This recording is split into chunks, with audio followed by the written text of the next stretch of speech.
दोस्तों अगेन आप सभी का हमारे इस यूट्यूब चैनल स्मार्ट स्टडी पर। दोस्तों आज हम आपके लिए लेकर के आए हैं जैक बोर्ड में पूछे गए हर साल पूछे गए 40 most important and most expected जिसके आने की प्रोबेबिलिटी हाईएस्ट है इस बार, वो क्वेश्चंस हम आपके लिए लेकर के आए हैं। और पूरा का पूरा मैंने आपके लिए पेपर ही उठा करके लाया है, कुछ अपने तरफ से ऐड नहीं किया है, कुछ दूसरे की तरफ से ऐड नहीं किया, सारा झारखंड की तरफ से ऐड किया गया है। ठीक है, तो ये हमारा प्रीवियस ईयर क्वेश्चन है और इसे ही आज हम देखने वाले हैं। और अगर तुम में से कोई भाई सोच रहे हो कि प्रीवियस ईयर लगाने की क्या ज़रूरत है, तब भाई तुम बहुत बड़ा गड्ढे में गिर रहे हो, क्योंकि दिक्कत तुम्हारे साथ है ना कि तुम्हारा एग्ज़ाम है 1 हफ्ते बाद, 7 दिन बचे हैं और तुम्हारा मॉडल सेट जारी भी नहीं हुआ है, स्पेशली पॉलिटिकल साइंस के लिए, और वो होगा भी नहीं जारी। तो तुम करोगे क्या? तुम बैठ तो नहीं सकते, तुम्हारा एग्ज़ाम है, तुम्हें तो पढ़ना ही होगा, कहीं ना कहीं से क्वेश्चंस लगाने ही होंगे। बट कौन से क्वेश्चंस लगाने हैं ये इंपॉर्टेंट है, क्वेश्चन लगाने इंपॉर्टेंट नहीं है, कौन से क्वेश्चंस लगाने हैं ये इंपॉर्टेंट है। इसीलिए तुम्हें ज़्यादा दिक्कत ना हो उसके लिए मैंने निवारण करके लाया आपके लिए, स्पेशली प्रीवियस ईयर सारे एक्सपेक्टेड क्वेश्चंस ही उठा कर लेकर आया हूँ। और इसमें से तुम देख लेना भाई, एग्जाम के बाद पक्का भिड़ेंगे ही भिड़ेंगे।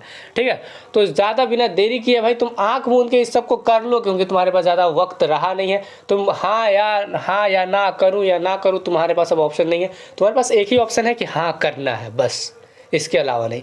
ठीक है, तो ये है इंपॉर्टेंट क्वेश्चंस मैं अभी आपको करवाने वाला हूँ। तो दिल थाम के बैठ लो, कुर्सी का पेटी बांध लो और चुपचाप जैसे सॉल्यूशन कर रहा हूँ लिखते जाओ, पेपर में उतारते जाओ, कॉपी कलम लेकर के बैठ जाओ और इसे रट लो तुम पूरा। ठीक है, तो चलिए शुरू करते हैं इसका सॉल्यूशन। हमारा पहला सवाल है, विश्व की सबसे पुराना लिखित संविधान कौन है? कौन सा वर्ल्ड्स ओल्डेस्ट और लिखित संविधान है आपका? तो ये है हमारा अमेरिका का संविधान, यूएसए का संविधान। तो अमेरिका का संविधान is going to be our right answer, option number 3।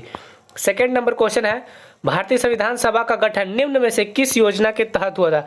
तो आपको पता होगा भारतीय संविधान सभा का गठन इस कैबिनेट मिशन 1946 के तहत हुआ था। ठीक है, इससे पहले भी क्रिप्स मिशन आए थे। ठीक है, तो उस सब क्रिप्स मिशन में नहीं हो पाया उससे पहले। और जो जवाहरलाल 1935 में जवाहरलाल नेहरू ने डिमांड की थी ऑफिशियली एक कॉन्स्टिट्यूएंट असेंबली की, उसके बाद आया हमारा क्रिप्स मिशन, तो वो सब नहीं हो पाया। लास्ट में 1946 में कैबिनेट मिशन के तहत ये हमारा हुआ। और आप एक बात गौर करना, जो हम गांधी जी की फ़ोटो देखते हैं इसमें नोट पे, तो वो भी कैबिनेट मिशन का ही फ़ोटो है। ठीक है, नेक्स्ट सवाल की ओर बढ़ते हैं। नेक्स्ट सवाल है हमारा, न्यायालय के किस महत्वपूर्ण निर्णय में कहा गया कि हमारे मौलिक अधिकारों में कटौती नहीं की जा सकती? तो इसका राइट आंसर हो जाएगा जो गोलनाथ केस हुआ था, गोकलनाथ केस 1967 में, उसमें कहा गया था कि फंडामेंटल राइट में कोई भी डिडक्शन नहीं होगा, कटौती नहीं होगी। So option number 3 is right answer. Next सवाल है, भारतीय संविधान की प्रस्तावना के अनुसार भारत में सर्वोच्चतम सत्ता किसे निहित है? आपको पता है ना सबसे ज़्यादा सुप्रीम कौन है? तो जनता, अकॉर्डिंग टू प्रीएम्बल, भारतीय के प्रस्तावना के according, we the people of India. ठीक है, तो option number C is our right answer. 5th number सवाल है, किस संविधान संशोधन द्वारा संविधान में मौलिक कर्तव्यों को शामिल किया गया था? तो ये हमारा मौलिक कर्तव्य क्या होता है? Fundamental duty. ठीक है, फंडामेंटल ड्यूटी होते हैं हमारे। और ये जब हमारा 40th कॉन्स्टिट्यूशनल अमेंडमेंट एक्ट आया था, मतलब 40वां संशोधन, उसके अकॉर्डिंग ये हमारा फंडामेंटल ड्यूटी, दो हमारे पास फंडामेंटल राइट है आर्टिकल 9 से लेकर आर्टिकल 35 तक। ठीक है, उसके बाद अब भाई अगर आपको अधिकार दिए जाएंगे तो अगर आपको शक्ति मिलेगी तो आपको कुछ जिम्मेदारियां भी तो मिलेगी। तो हमारे संविधान में दोनों है, हमारे पास फंडामेंटल राइट्स है तो हमारे संविधान हमें फंडामेंटल ड्यूटीज़ भी देते हैं।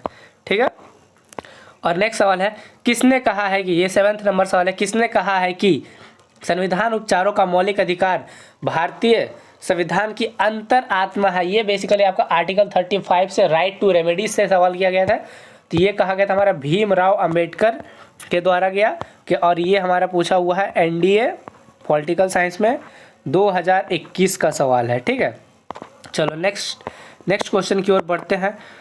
भारत में सूचना प्राप्त करने का अधिकार 2005 किस प्रकार का अधिकार है? तो ये है हमारा एक मौलिक अधिकार और ये आता है हमारा आर्टिकल 19 में। ठीक है, आर्टिकल 19 में ये हमारा आता है। फंडामेंटल राइट है। नेक्स्ट सवाल है, भारतीय संविधान में काम के अधिकार को क्या कहा जाता है? भारतीय संविधान में काम के अधिकार को कहा जाता है डीपीएसपी, मतलब directive principle of state policy. Hindi में कहें तो राज्य के नीति निर्देशक तत्व। ठीक है, नेक्स्ट सवाल की ओर बढ़ते हैं। 9 नंबर सवाल है, अनुपातिक प्रतिनिधित्व की एकल समीकरणीय प्रणाली का प्रतिपादन किसने किया है? तो ये हमारा किया था एक बहुत फेमस व्यक्ति जिनका नाम था थॉमस हेयर, उन्होंने किया था, Thomas Hare. Thomas Hare is our right answer. Next सवाल है, ये रिपीट हो गया। हाँ, भारत के चुनाव आयोग का सरोकार किन चुनाव से नहीं है? बेसिकली तो ये हमारा यहाँ पे ऑप्शन है, तो ये नगर पालिका और ग्राम पंचायत से इनका कोई सरोकार नहीं है। So option number D is correct. Next सवाल की ओर बढ़ते हैं। सवाल है हमारा 11 नंबर, संविधान के किस अनुच्छेद में वित्तीय आपातकाल का प्रावधान किया गया है? बेसिकली इमरजेंसी, फाइनेंशियल इमरजेंसी किया। ठीक है, तो ये हमारा है आर्टिकल 360 में। और आपको अगर कंसोलिडेटेड फंड के बारे में बता दूं, ठीक है, तो देखो ये होता है बेसिकली, ये जो है हमारा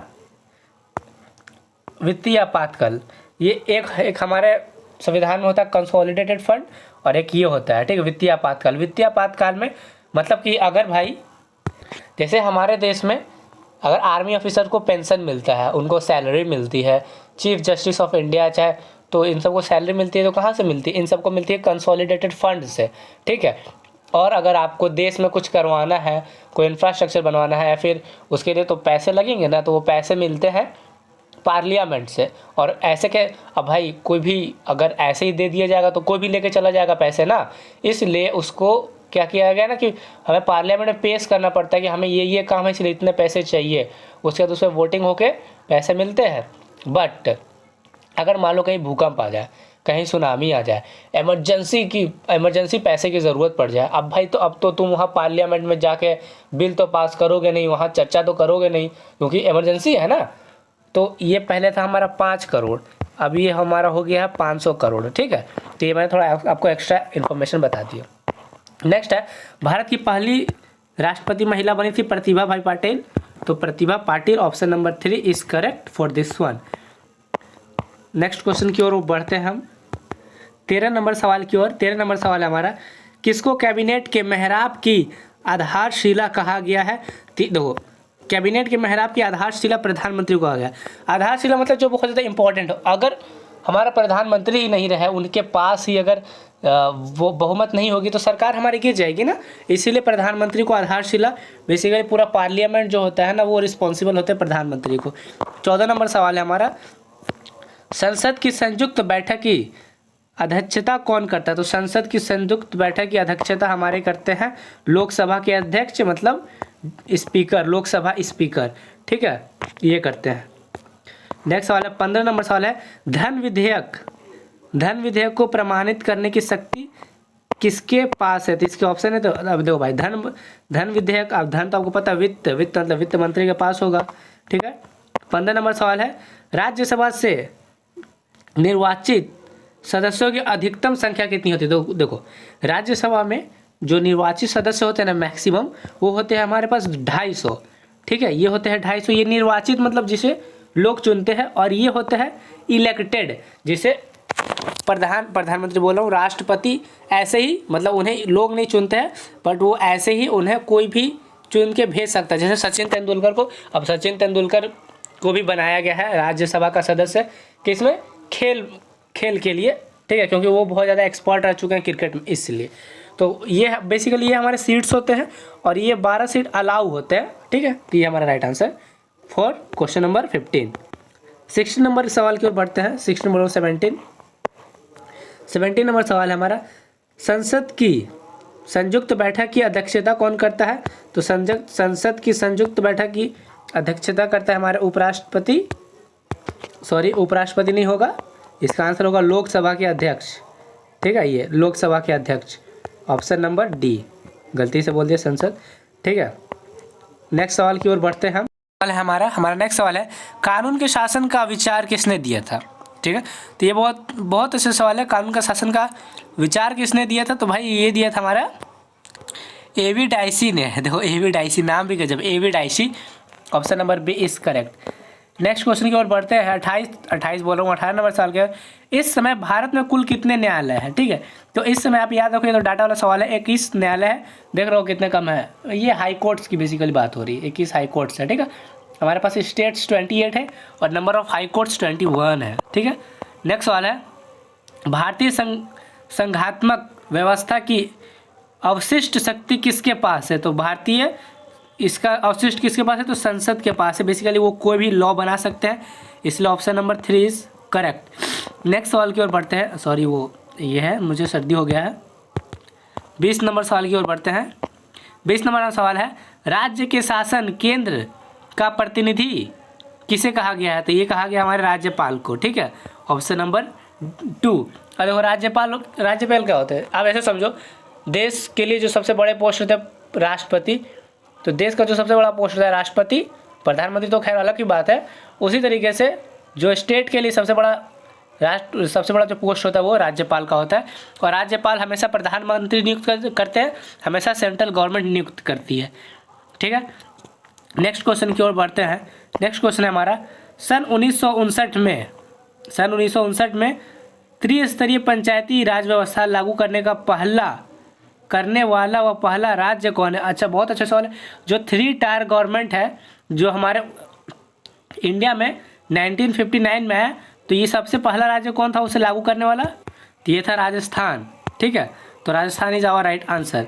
नेक्स्ट सवाल की ओर बढ़ते हैं। नेक्स्ट सवाल है हमारा राज्य के चुनाव आयुक्त की नियुक्ति कौन करता है? तो ये राष्ट्रपति हमेशा करते हैं, so option number A is correct. Next सवाल की ओर बढ़ते हैं। नेक्स्ट सवाल हमारा भारतीय संविधान के संशोधन की प्रक्रिया किस देश का प्रभाव है? तो ये हमारा दक्षिण अफ्रीका से हमने लिया है।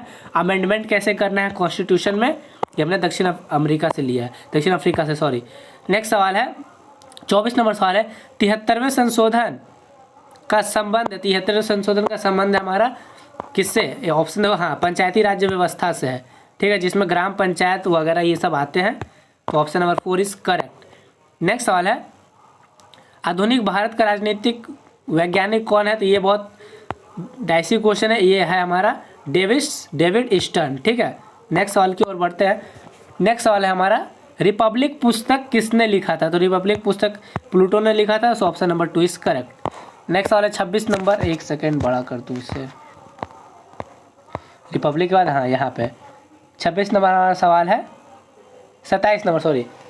किसने कहा कि मनुष्य स्वतंत्र रूप से जन्म लेता है लेकिन हर जगह वह बंध से बंधा रहता है? तो ये कहा था रूसो ने। ये आपका 10th में भी इम्पोर्टेंट है और 9th में भी इम्पोर्टेंट है। ठीक है, रूसो। अगेन हमारा सवाल है कि किसने फ्रीडम फॉर फियर, भय से मुक्ति नामक पुस्तक लिखी? तो ये हमारे लिखा था आंग सू की ने, तो ये हमारा ऑप्शन हो जाएगा 3। देखो ये तो तुम्हें रटना ही पड़ेगा भाई कि इसके पीछे क्या एक्सप्लेनेशन दूँ। नेक्स्ट सवाल है हमारा समानता मुख्य रूप से क्या है? तो देखो भाई, हमारा जो इंडियन कॉन्स्टिट्यूशन है ना, उसमें इकोनॉमिकल इक्वालिटी, पॉलिटिकल इक्वालिटी मतलब वो राजनीतिक समानता, और सोशल इक्वालिटी मतलब इनमें से सभी इस ऑल ऑफ दिस हो जाएगा राइट आंसर। नेक्स्ट सवाल हमारा ऑल लिबर्टी पुस्तक किसने लिखी थी? तो ये J.S. मिल ने लिखी थी। नेक्स्ट सवाल हमारा न्याय एक है, क्या है न्याय? न्याय देखो हमें कानूनन न्याय भी मिलता है, सामाजिक न्याय भी, नैतिक न्याय भी, so all of this is right answer. ठीक है, नेक्स्ट सवाल है सच बोलना और कर्ज की अदायगी ही न्याय है। सच बोलना और कर्ज की अदायगी ही न्याय है, यह किसने कहा था? तो ये सेफलस ने कहा था भाई, बहुत अच्छा इसका फेमस कोट है ये, तो वो सेफलस हो जाएगा हमारा राइट आंसर। ठीक है, नेक्स्ट क्वेश्चन की ओर हम बढ़ते हैं। संघ और संगठन बनाने का अधिकार प्राप्त है, तो ये देखो भाई जो ये होता है हमारा किस प्रकार का अधिकार है? तो ये है हमारा कानूनन अधिकार। ठीक है, तो ये हमारा एक कानूनन अधिकार, so option number A is correct. ठीक है, नेक्स्ट सवाल पे आते हैं। नेक्स्ट सवाल है हमारा काम का अधिकार किस प्रकार का अधिकार है? देखो यार बेसिकली इसमें ना ऑप्शन ये सब गलत है यार, मुझे आप कमेंट में बताना कि आपको कौन सा आंसर सही लग रहा है। ठीक है, क्योंकि देखो ये जो काम का अधिकार है ना, ये DPSP में आता है, तो मैं मौलिक अधिकार कैसे लगा दूँ? ठीक है, बट फिर भी आपको कौन सा सही लगता है वो कमेंट में बताना। ठीक है, नेक्स्ट सवाल है हमारा 37 नंबर भारत की नागरिकता कानून कब पारित हुआ? तो भारत में नागरिकता कानून भाई पास हुआ था 1955 में, option number C is correct. Next सवाल है हमारा, सबसे पहले किस देश की महिलाओं को मताधिकार दिया गया? तो वो थी न्यूजीलैंड। तो option number 4 is correct. Next सवाल है, किस क्रांति ने राष्ट्रवाद की भावना को प्रेरित किया था? तो 1789 के फ्रांसीसी क्रांति ने किया था। 9th क्लास से पूछा जा रहा है ये भाई, ठीक। नेक्स्ट सवाल है, किस वर्ष भारतीय संविधान की प्रस्तावना में पंथ निरपेक्ष, तो पंथ निरपेक्ष को इंग्लिश में बोलते हैं हम लोग सेक्युलर, तो ये इंदिरा गांधी के समय 1976 में ऐड किया गया था ड्यूरिंग इमरजेंसी, ठीक है। नेक्स्ट सवाल है हमारा, सविनय अवज्ञा का नारा किसने दिया था? तो आपको सबको पता है, सविनय अवज्ञा आंदोलन किया था महात्मा गांधी जी ने, जिसमें उन्होंने नमक बनाया था खुद से, जो कि पहले के लोगों को अलाउ नहीं था, सिर्फ नमक पहले अंग्रेज ही बना सकते हैं। Here we have our last question of the day, ये है हमारा अंतिम सवाल है हमारे पास, सरदार सरोवर बांध किस परियोजना से संबंधित है?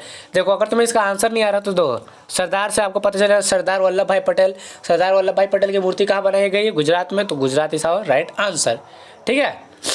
सॉरी, तो ये थे भाई आज आपके 40 क्वेश्चन। ये किसी के बनाए हुए सवाल है, ये टोटली पता है जैक ने बनाया है, ठीक है। जैक बोर्ड ने, हमारे झारखंड बोर्ड ने, तो वो तो तुम जानते हो वो कितनी मतलब चतुर है, चालाक है, ठीक है भाई। तो ये थे आज आपके 40 क्वेश्चन। मैं आशा करता हूँ आपको ये अच्छा लगा होगा, सॉल्यूशन भी अच्छा लगा होगा। एक रिक्वेस्ट है आपसे, अगर आप चैनल पर पहली बार आए हैं तो हमारे चैनल को लाइक करें, अब सब्सक्राइब करें, अपने दोस्तों में ज़रूर भेजें और कमेंट में वो आंसर ज़रूर बताएं जो मैंने आपको बोला है बताने के लिए, ठीक है। मिलता हूँ आपसे नेक्स्ट वीडियो में, तब तक के लिए लव यू ऑल, जय हिंद, जय भारत।